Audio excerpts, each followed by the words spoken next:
Try and deny the Australian the victory, but here he goes.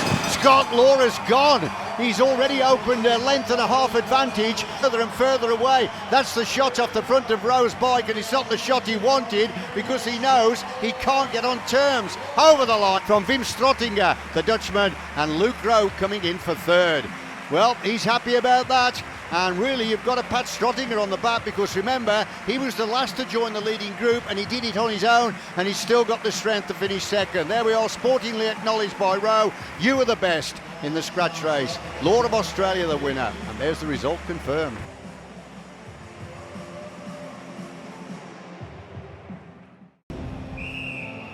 The sellout crowd are enjoying the action here at the Manchester Velodrome, and now it's the start of the men's scratch race. Now then, we have an interesting anomaly here. We've actually also got a camera on the front of his bike, so that should prove to be very interesting once the gun fires and the action is on.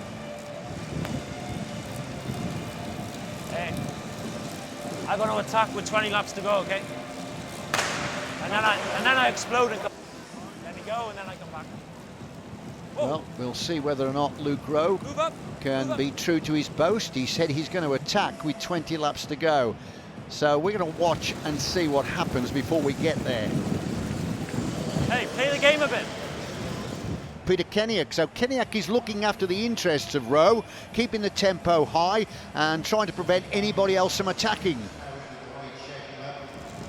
You want to go? You want to go? You want to go?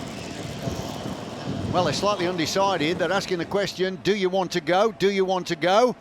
And at the moment, they're not going, but they're thinking about it. Riders from Scotland near the front as the whole field stay bunched together. Ed Clancy's in the wheels here, back from injury. There he is, right on the front. And Clancy, of course, is a very, very strong finisher. The two riders from Maloya push bikers, Heslich and Graffer in the field. Well, because they're both very powerful finishers. Remember, Luke Rowe has said he's going to have a go with 20 laps remaining. So they're still thinking about it. Hey, you want to hit it?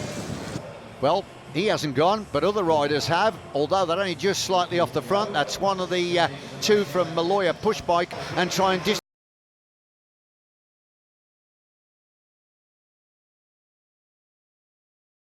himself from the rest, but he immediately is being chased down by other strong riders as well. Scott Law, the Australian of Orica Green Edge, is there. He's the national champion for Australia, tucked in there at the back of the three. Also in that group is Phil Trodden of Rigmar Racers, and Andy Tennant of Madison Genesis is coming up to join them. So that will be a quintet at a clear, and that is a very strong composition of riders. You can see already that they are a third of the starting to work consistently. So Rowe, true to his boast, has gone away, but he's got to be aware of the strength of the many Lawyer push bikers on the front at the moment. He's somebody he will be fully aware of if he comes to the finish. And of course the Australian Scott Law, this is his. Well, he said it would be 20 to go and he went, and they went 5 riders. There is Tennant, rangy rider, team pursuit specialist, and trying to come across the gap is Mark Stewart in the blue, the Scot.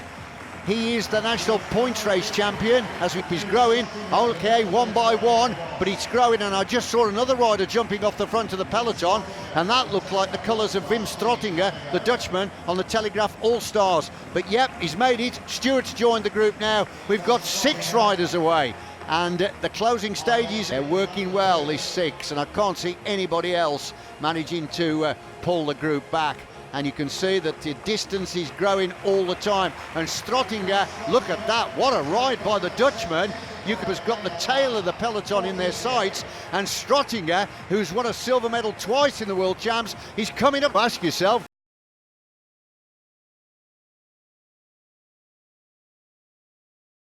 will he have any strength left to contest the sprint? And the leaders join the back of the peloton to gain the... Look at Luke Rowe. He's trying to get the crowd pumped up, as much as to say, well, what do you think about that, folks? The victory.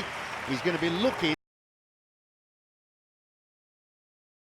for the help from his teammate, and that's Peter Kenyak, the flying Manxman, who's just ahead of him at the moment. He'll be looking to give a lead out to the Welshman Rowe.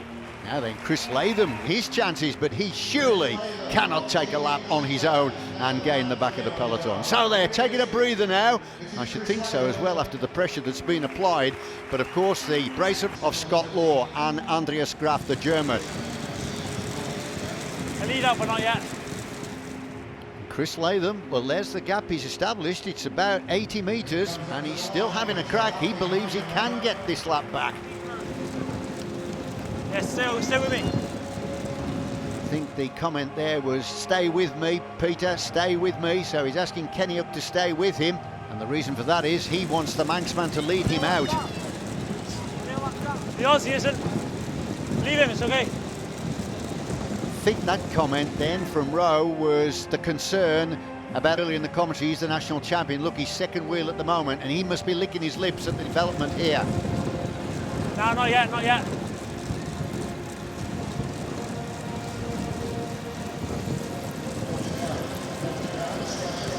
Stay on me, let it go.